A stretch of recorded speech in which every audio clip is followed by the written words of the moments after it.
ನಮಸ್ಕಾರ ವೀಕ್ಷಕರೇ, ಕಿವಿ ಹಣ್ಣುಗಳು ಆರೋಗ್ಯಕ್ಕೆ ತುಂಬ ಒಳ್ಳೆಯದು. ಒಂದೇ ಮಾತಿನಲ್ಲಿ ಹೇಳುವುದಾದರೆ ಇದು ಪೋಷಕಾಂಶಗಳ ಗಣಿಯಾಗಿದೆ.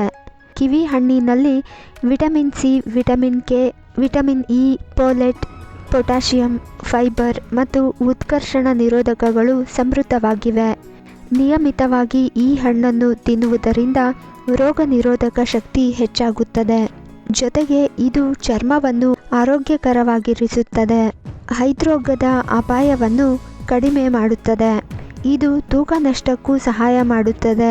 ಇದೆಲ್ಲದರ ಜೊತೆಗೆ ಅನೇಕ ರೀತಿಯ ಆರೋಗ್ಯ ಪ್ರಯೋಜನಗಳಿವೆ. ಹೀಗಾಗಿ ಕಿವಿ ಹಣ್ಣನ್ನು ದೈನಂದಿನ ಆಹಾರದಲ್ಲಿ ಸೇರಿಸಿಕೊಳ್ಳುವುದರಿಂದ ಸಾಕಷ್ಟು ಲಾಭಗಳನ್ನು ಪಡೆದುಕೊಳ್ಳಬಹುದು. ಇನ್ನು ವೀಕ್ಷಕರೇ, ನಿಮಗೆ ತಿಳಿದಿರಬಹುದು, ಕಿವಿ ಹಣ್ಣಿನಲ್ಲಿ ವಿಟಮಿನ್ ಸಿ ಸಮೃದ್ಧವಾಗಿದೆ. ಹಾಗಾಗಿ ಇದು ರೋಗ ನಿರೋಧಕ ಶಕ್ತಿಯನ್ನು ಬಲಪಡಿಸಲು, ಸೋಂಕುಗಳ ವಿರುದ್ಧ ಹೋರಾಡಲು ಮತ್ತು ದೇಹದ ಜೀವಕೋಶಗಳನ್ನು ಹಾನಿಯಿಂದ ರಕ್ಷಿಸಲು ಸಹಾಯ ಮಾಡುತ್ತದೆ. ಅದಲ್ಲದೆ ಕಿವಿ ಹಣ್ಣುಗಳಲ್ಲಿ ಪೊಟ್ಯಾಷಿಯಂ ಇರುತ್ತದೆ. ಇದು ರಕ್ತದೊತ್ತಡವನ್ನು ನಿಯಂತ್ರಿಸುತ್ತದೆ. ಈ ಹಣ್ಣುಗಳಲ್ಲಿರುವ ಫೈಬರ್ ಮತ್ತು ಉತ್ಕರ್ಷಣ ನಿರೋಧಕಗಳು ಹೃದಯದ ಆರೋಗ್ಯಕ್ಕೂ ಒಳ್ಳೆಯದು.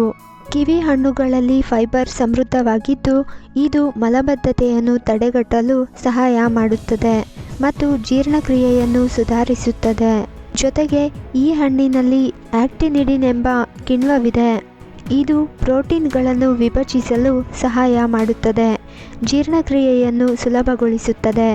ಕಿವಿ ಹಣ್ಣಿನಲ್ಲಿರುವ ನರಸಂವಾಹಕ ಸೆರೋಟೋನಿನ್ ನಿದ್ರೆಯನ್ನು ಉತ್ತೇಜಿಸಲು ಸಹಾಯ ಮಾಡುತ್ತದೆ. ಕೆಲವು ಅಧ್ಯಯನಗಳ ಪ್ರಕಾರ ಕಿವಿ ಹಣ್ಣನ್ನು ತಿನ್ನುವುದರಿಂದ ನಿದ್ರೆಯ ಗುಣಮಟ್ಟ ಸುಧಾರಿಸುತ್ತದೆ.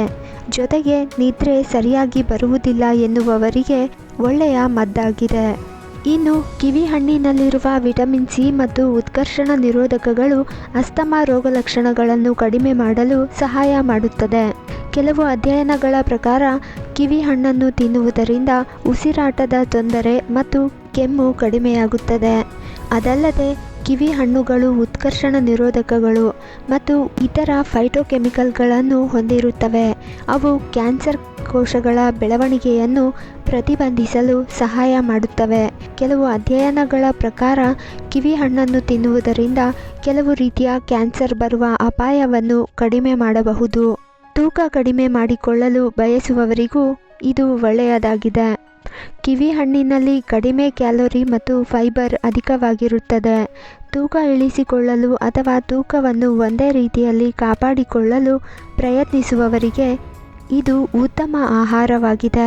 ಫೈಬರ್ ನಿಮ್ಮನ್ನು ದೀರ್ಘಕಾಲದವರೆಗೂ ಹೊಟ್ಟೆ ತುಂಬಿರುವಂತೆ ಮಾಡುತ್ತದೆ.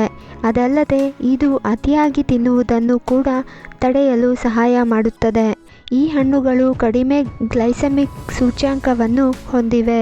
ಇದರರ್ಥ ಇವು ರಕ್ತದಲ್ಲಿನ ಸಕ್ಕರೆ ಮಟ್ಟವನ್ನು ತ್ವರಿತವಾಗಿ ಹೆಚ್ಚಿಸುವುದಿಲ್ಲ. ಮಧುಮೇಹ ಇರುವವರಿಗೆ ಅಥವಾ ರಕ್ತದಲ್ಲಿನ ಸಕ್ಕರೆ ಮಟ್ಟವನ್ನು ನಿಯಂತ್ರಿಸಲು ಬಯಸುವವರಿಗೆ ಇದು ಉತ್ತಮ ಆಹಾರವಾಗಿದೆ. ಇನ್ನು ಕಿವಿ ಹಣ್ಣಿನಲ್ಲಿ ಕಡಿಮೆ ಕ್ಯಾಲೋರಿ ಮತ್ತು ಫೈಬರ್ ಅಧಿಕವಾಗಿರುತ್ತದೆ. ಇನ್ನು ಕಿವಿ ಹಣ್ಣುಗಳು ಕಣ್ಣಿನ ಆರೋಗ್ಯಕ್ಕೂ ಕೂಡ ಉತ್ತಮವಾಗಿದೆ. ವಯಸ್ಸಿಗೆ ಸಂಬಂಧಿಸಿದ ಕ್ಷೀಣತೆ, ಕಣ್ಣಿನ ಪೊರೆ ಮುಂತಾದ ಸಮಸ್ಯೆಗಳ ಅಪಾಯವನ್ನು ಕಡಿಮೆ ಮಾಡಲು ಇವು ಸಹಾಯ ಮಾಡುತ್ತವೆ. ಕಿವಿ ಹಣ್ಣಿನಲ್ಲಿರುವ ವಿಟಮಿನ್ ಸಿ ಮತ್ತು ಉತ್ಕರ್ಷಣ ನಿರೋಧಕಗಳು ಚರ್ಮವನ್ನು ಆರೋಗ್ಯಕರವಾಗಿಡಲು ಸಹಾಯ ಮಾಡುತ್ತವೆ. ನೋಡಿದ್ರಲ್ಲ ಫ್ರೆಂಡ್ಸ್, ಇದಿಷ್ಟು ಕಿವಿ ಹಣ್ಣಿಗೆ ಸಂಬಂಧಿಸಿದಂತೆ ಒಂದಷ್ಟು ಮಾಹಿತಿಯಾಗಿತ್ತು. ಮುಂದಿನ ವಿಡಿಯೋದಲ್ಲಿ ಮತ್ತೆ ಸಿಗೋಣ. ನಮಸ್ಕಾರ.